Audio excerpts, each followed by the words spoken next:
Welcome to SAINTCON. Good morning, I'm excited to be here. My name is Doug Hubbard. I'm an information security engineer. I've got a lot of experience working in growing companies and companies of various sizes. Specifically, I like to do cloud security and application security.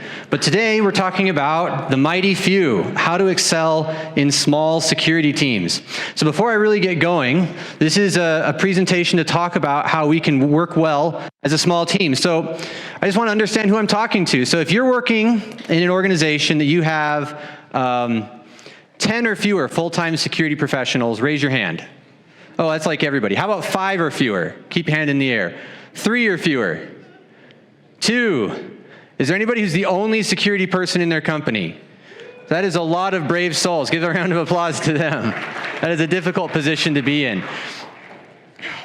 So this is a picture of me. It looks like it could have been taken yesterday, but it's actually a number of years ago. Think pre-COVID, right? This is back when I had a fewer number of children, which is probably why I look so energetic and well-rested.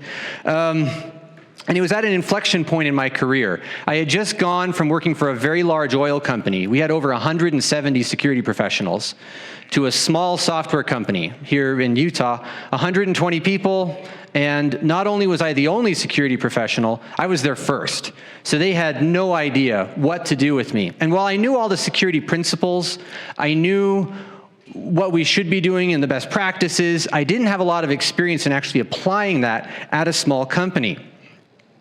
And as I changed from this company to the next job and to the next job, I worked for a variety of small teams. Think of 1, 2, 3, 4 people.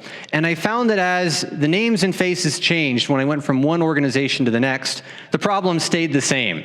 So really this presentation is a message to myself back in time, saying, hey, you're going to go through some challenges, and here's what I wish I had known.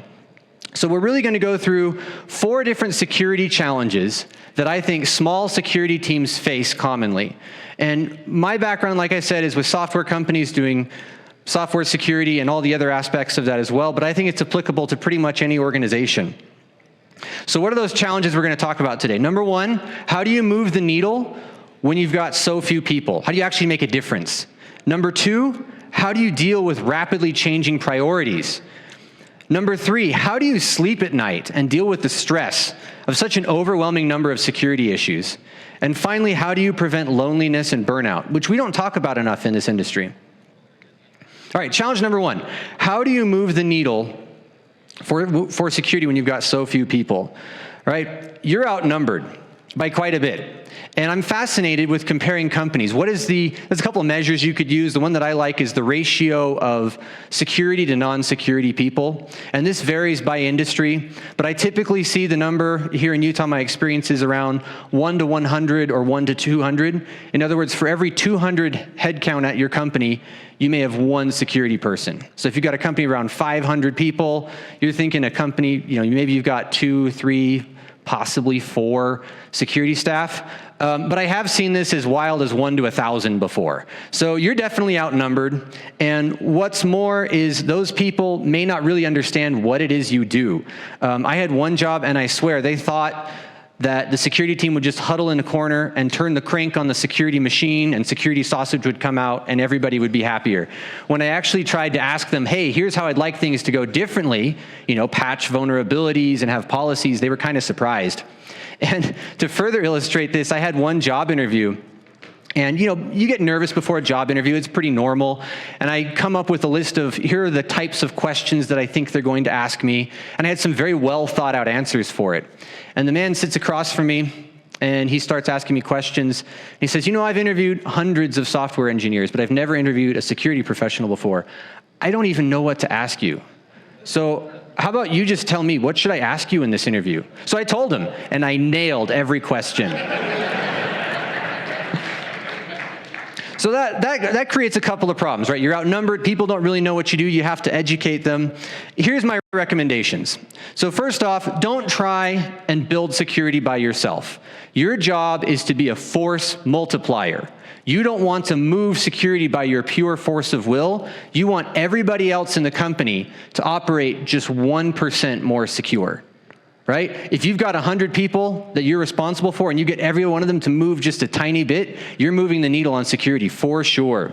What does this look like?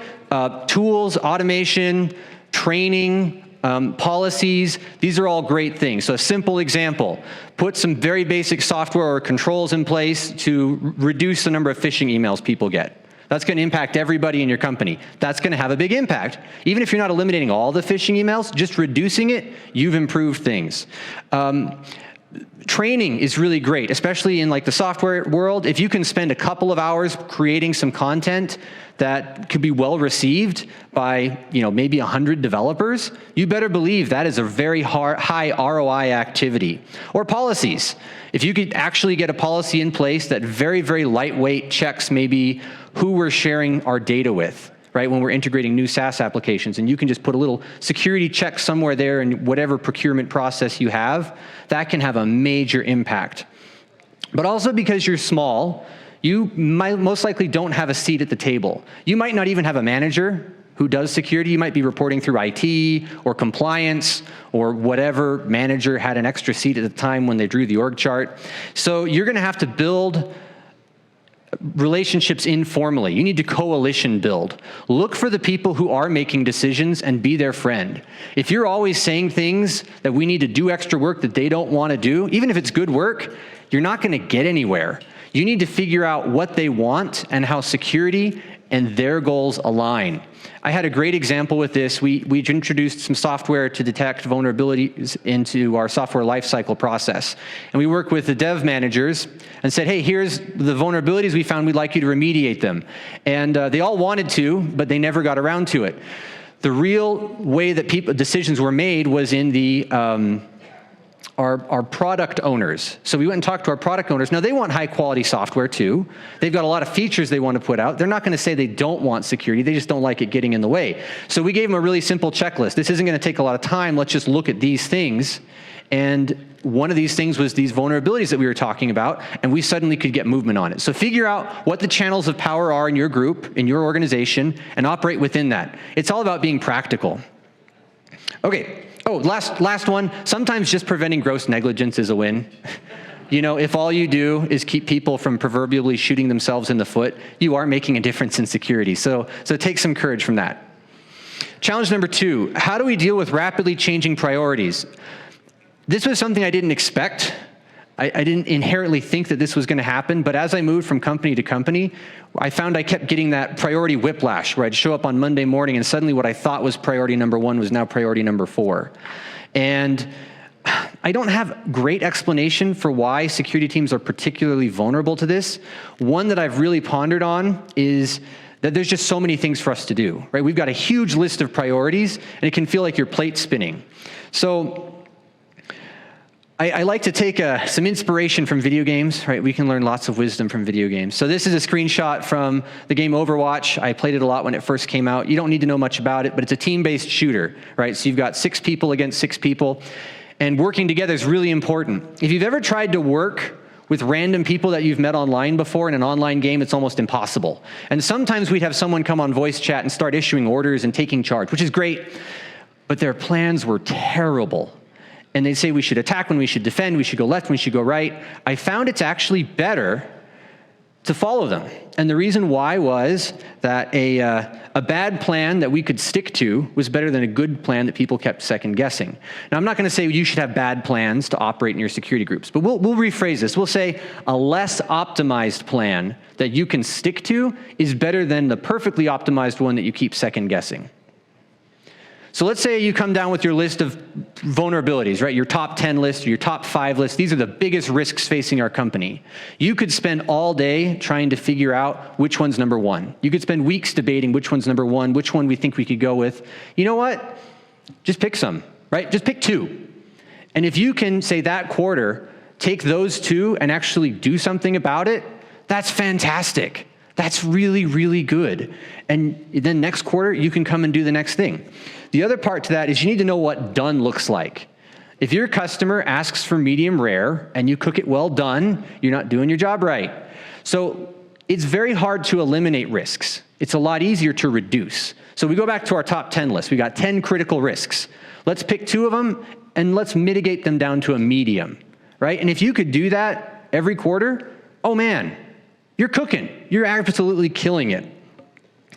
One word of advice I'd say, and I've run into this a lot and it can be a really big hamper, is you cannot outpace the maturity of your organization. So in this photo, we've got a sports photographer. You can kind of see it in this picture. He's holding a stick with a camera on it, and he's sprinting so fast, he actually is out in front of the athletes, which is really heroic effort. But if he were to take a picture right then, he wouldn't be able to see anything. There's no athletes lined up with him. He's outpaced his organization. So in other words, you can't add rungs on a ladder that doesn't exist. So if you say, hey, we're working for a software company, we need some extra security checks in our software development lifecycle, but we don't have a software development lifecycle, you're not gonna get very far. If your company wants an SDLC, great, help them with it, show them examples. But if they're not interested, you're not gonna get any progress. And I've run into that a few times. Challenge number 3. How do you sleep at night when you have such overwhelming issues? This is the stress. How do you deal with the stress? This is kind of what it feels like a lot of the time when you're working in a security group, especially a small one. Your job is to solve security problems. That's what you've been trained to do. It's what you've devoted your security or your profession to do, your career, and you see problems everywhere, and they may not be getting fixed. And so you get a lot of sometimes cognitive dissonance when you may not even be following all of the things that you think you should be doing. A few years ago, I got invited to a security conference just to attend, and I told my friend, nah, I don't really want to go because then I have to sit and listen to people tell me all the stuff I'm supposed to be doing that I'm not, you know? And that's kind of what it feels like a lot of the time, and that's just a part of the job. So here's my recommendation. You ready for this? We don't have all the resources to help this little dog out. We can't put all the flames out, so we're gonna make one little change to see if he can feel better. Boom. Suddenly, everything is as it should be, and no longer is he being sarcastic. I'm saying this a bit facetiously, but we do need to reframe it. If you're working with a company that is a small security team, they've made a small investment in security. Hopefully, that means they have a very large risk tolerance. This means that maybe they're a small company that's growing, they need to move fast, be first to market, they can't get held up with a ton of compliance and checks, and that's just their business objective. If you think of 3 different companies, a fruit stand by the side of the road, a fast food restaurant, and a bank, all 3 have the risk of theft of their money, right? The fruit stand is just gonna have a little box that they put it in. You know, I used to do that one summer when I was in high school. I just had a fanny pack I'd put the money in, right? No controls at all. The fast food restaurant has a lot more people. They're worried about a lot more. They've got registers. They track the money in and out. And the bank obviously has a lot of security. You could take the bank vault and apply it to the fruit stand model. You could bring a truck in, drop off the vault every morning, you know, have the guy running the fruit stand turn the big crank, you know, when the time was come to put the money in and out, but that doesn't make sense. So you as a small company or a small team, hopefully are in a place that can tolerate a lot of that risk. Now, if you are working at a bank and you've got a fruit stand security budget, okay, that's a problem, right? We need to talk about that. But the other fallacy that sometimes people get to is they think that security is a destination. We're never gonna get there, right? It's a gradient. We know what a company looks like when it has no security controls. We know what a company looks like when it has all the security controls. And we keep thinking that we need to move towards that other end. But the reality is, everybody is somewhere in the middle. And what is appropriate for where you should be in the middle is really dependent on your situation, your company's risk tolerance, and your industry. Okay, and here's my spicy take of the day, Doug's spicy take. If you as a security professional are never leaving something insecure, or we'll say lesser secure, you're not doing your job. And the reason I say that is because we can't secure everything 100%. It's not possible. Even if it were possible, it'd be so expensive and so impractical, your company would never make money or never complete whatever objective it's trying to do. So it's up to you to decide where are we going to concentrate our efforts that we need to prioritize and where do we need to not secure. Because if you're not making that decision, somebody else is. And we need your wisdom, your judgment, your experience to know where to put that. So if you're overwhelmed with the number of security issues you have, know that that's normal, first off. But second, we just need to align. Are we out of whack for where we should be based on the risk profile of the company? Challenge number 4, how do we deal with loneliness and burnout. So like I said, you're probably outnumbered. You can feel very alone.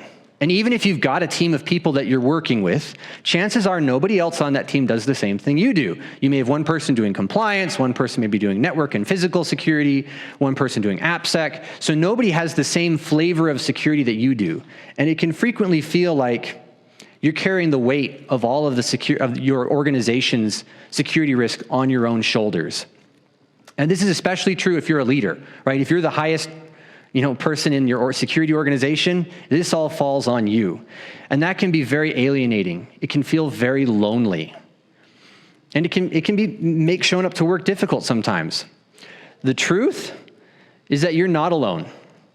You may be the only person at your company that does this, but there are many, many other people who deal with the same challenges you do. I remember one time I was looking out, I had an office that overlooked I-15, and I'm looking at all these logos from these companies up and down I-15. They're all software companies. They're all about the same size that I am. And I was mulling over a challenge. I think it was vulnerability management that we were trying to do better at. And as I'm looking at all these logos, I'm thinking, you know what? I bet there's somebody at each one of these companies thinking the exact same thing I'm doing right now. Right? Trying to solve the exact same problems. So how do you cope with loneliness? You build up a network of peers. Look for people who are doing the same thing that you're doing. They may not be at your company, but they are here, I promise. SAINTCON's full of them. I mean, look at all of you who raised your hands, who said you're part of a small team. So talk to those people around you. Don't just attend the conference and listen. Professional groups are great as well. We got some very active OWASP and DEF CON chapters here. I love the OWASP chapter. Sometimes we jokingly refer to it as the AppSec support group. We actually had an activity this summer where we went camping up the canyon, just down at the end of the valley. And we sat around a campfire at night with 6 or 7 of us and told security stories, which is way scarier than ghost stories. And just to have one person say, okay, what are you dealing with right now? And they'd bring up their challenges. And we go, you know what? I have the same thing too. I have that same problem. And even if we didn't have a solution, it was so validating to know that I wasn't by myself. You can look for professional groups. SAINTCON has a great Discord. There's lots of other Discords out there, LinkedIn groups. Online communities are good, but I think that you need human connections. So it's great for Springboard to try and get into other groups. Great for individual questions, but not always for human connection. And, the internet doesn't always make you feel better sometimes. So here's one other idea I'm going to bring up. This is something I haven't heard anybody else try, but we tried it at one company I worked with, and we called it a security field trip. What we did is we found another company who was a peer company to us, similar sized, same industry, but not a competitor. And we invited their security team over, the entire security team over for lunch. We catered it, and we had our group there and their group, and we spent an hour or two just talking. So what do you guys do? How are you organized? Oh, that's really interesting. We didn't know you could do it that way. And we've got this problem. How do you deal with it? And just had some back and forth. We didn't have NDAs. I mean, you can if you feel like you need it. But we kept things pretty high level and professional. And then, a month or two later or next quarter or whatever, you go over to their place and do the same thing. And you can build up some relationships and get to know some people and really have a great exchange of ideas. So it can be hard being in a small team, but it can be very rewarding too. When you're in a big organization, you feel like a small cog in a big machine. But when you're small, you can really have an impact. And so I've focused on some negative aspects here, but I want to say that there's a lot of hope. You should have a lot of excitement and enthusiasm for what you can achieve, right? You can move the needle on security, and you can affect the culture of an entire company. That's great. That's really, really cool, and can be very, very rewarding. One last thing I'd like to say is that remember to be kind and remember those around you, because even though you may not feel like you have these challenges, you may not feel isolated, there's probably somebody in this room who does. So look out to our community, those of us around each other, and ask how we're doing and how we can support each other. And really, we're fighting against the same bad guys. The same person who's trying to break into my network's probably trying to break into your network as well. And we may even have the same customers, depending on what services your company's offering and what mine is. So we're all in this together to try and improve the security of the people around us. And it really does take a community of security professionals to build a secure society. Thank you.